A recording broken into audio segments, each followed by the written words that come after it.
Haunted village part 2 में आप सभी लोगों का स्वागत है। अगर चैनल पे नए हो तो वीडियो को लाइक कीजिए, चैनल को सब्सक्राइब कीजिए। जहाँ पार्ट 1 खत्म हुआ था वहाँ बस एक आवाज़ गूंजी थी, वो छाया अब मेरे पीछे और रिकॉर्डिंग कट गई थी।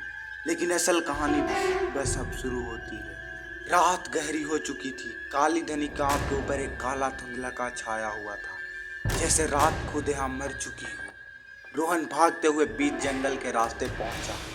उसके हाथ कांप रहे थे, सांस टूट रही थी, लेकिन सबसे भयानक बात, छाया अब भी उसका पीछा कर रही थी। पीछे से किसी के कदमों की आवाज आती, ठप ठप ठप, पर आवाज से ज्यादा भयानक था कि वह छाया जमीन को छू नहीं रही थी, हवा में तैर रही थी। रोहन खुद से बड़बड़ा रहा था, नहीं नहीं, मुझे जिंदा निकलना होगा, यहाँ रुकना मौत है। वह कांप के पहाड़ की दिशा में भागता है, लेकिन जैसे पार्ट 1 में दूसरों ने महसूस किया था, हर रास्ता घूमकर वापस उसी जगह ले आता है। रोहन कांप के एक पुराने कुएं के पास पहुंच जाता है, वही जगह जहां 20 साल पहले कांप की पहली घटना हुई थी। कुएं से धुआं उठ रहा था, जैसे कोई अंदर कुछ चला रहा हो या अंदर कोई जिंदा जल रहा हो। हवा में चीख गूंजने लगी। रोहन ने हिम्मत कर नीचे झांका और अचानक एक काली हाथ की आकृति कुएं के अंदर से ऊपर उठती है और पूरी ताकत से रोहन का हाथ पकड़ लेती है। रोहन चीख उठा, छोड़ो मुझे, लेकिन हाथ ठंडा था, जैसे बर्फ पर कोई साया चिपक गया हो। रोहन ने पूरी ताकत लगाकर अपना हाथ छुड़वाया और पीछे गिर गया। रोहन पीछे हटते ही देखता है कुएं से ऊपर उठ रहा धुआं धीरे धीरे इंसानी आकृतियों में बदलने लगा। दर्जनों आत्माएं, धुंधली सड़ी हुई सांपें, सबकी आवाजें एक साथ गूंजती है, हमें मुक्त करो, हमें मुक्त करो। रोहन घुटनों के बल गिर पड़ता है, मुझे क्या करना होगा बताओ। एक आत्मा धीरे से आगे आती है, वह मीरा की आवाज जैसी लगती है। वो राक्षस हमारी आत्माओं को कैद कर चुका है, जब तक उसे खत्म नहीं किया जाएगा कोई नहीं जा सकेगा। रोहन कांप गया, पर वो तो अंधेरे से बना है, उसे कैसे खत्म करूं। आवाज धीमी हुई, जिस तरह वो बना उसी तरह मिटेगा। अंधेरा उसे जन्म देता है और रोशनी उसे खत्म कर देती है। यह सुनते ही धुआं वापस कुएं में समा गया। ऐसे ही रोहन पीछे मुड़ा, शैडो मॉन्स्टर उसके ठीक सामने खड़ा था। दो अंगारे जैसी लाल आंखें, चेहरा पूरा धुंधला और शरीर धुएं से हिलता हुआ। उसने कहा, भागने की कोशिश बहुत हो गई, अब तुम भी इस काम का हिस्सा बनोगे। मॉन्स्टर ने हाथ बढ़ाया और पूरा वातावरण ठंडा पड़ गया। रोहन की सांसें जम गई। रोहन भागते भागते उसी टूटे मंदिर में पहुंच गया जहां पार्ट 1 में अर्जुन खड़ा था।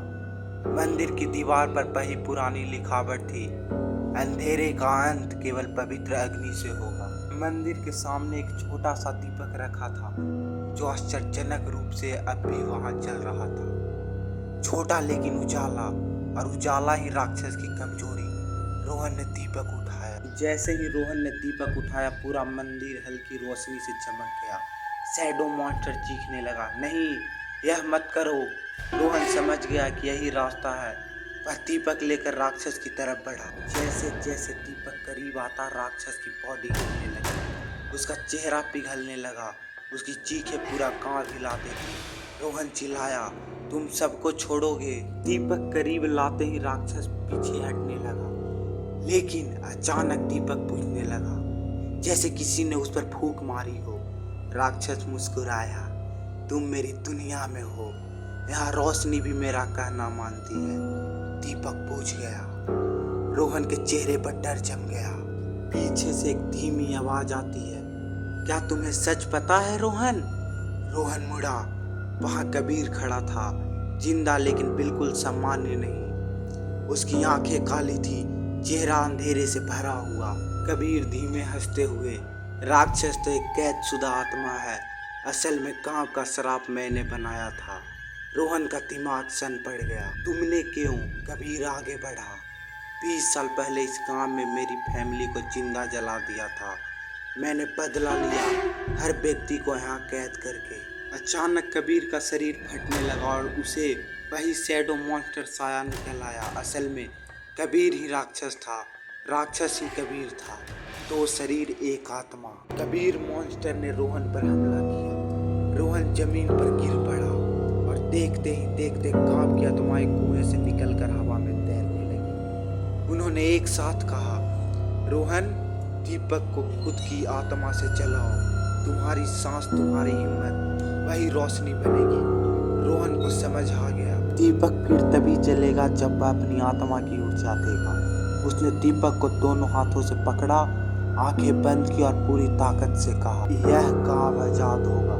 दीपक खुद ब खुद जल उठा, लेकिन इस बार रोशनी सफेद थी, तेज, पवित्र, दिव्य। रोहन ने दीपक राक्षस के चेहरे पर दे मारा।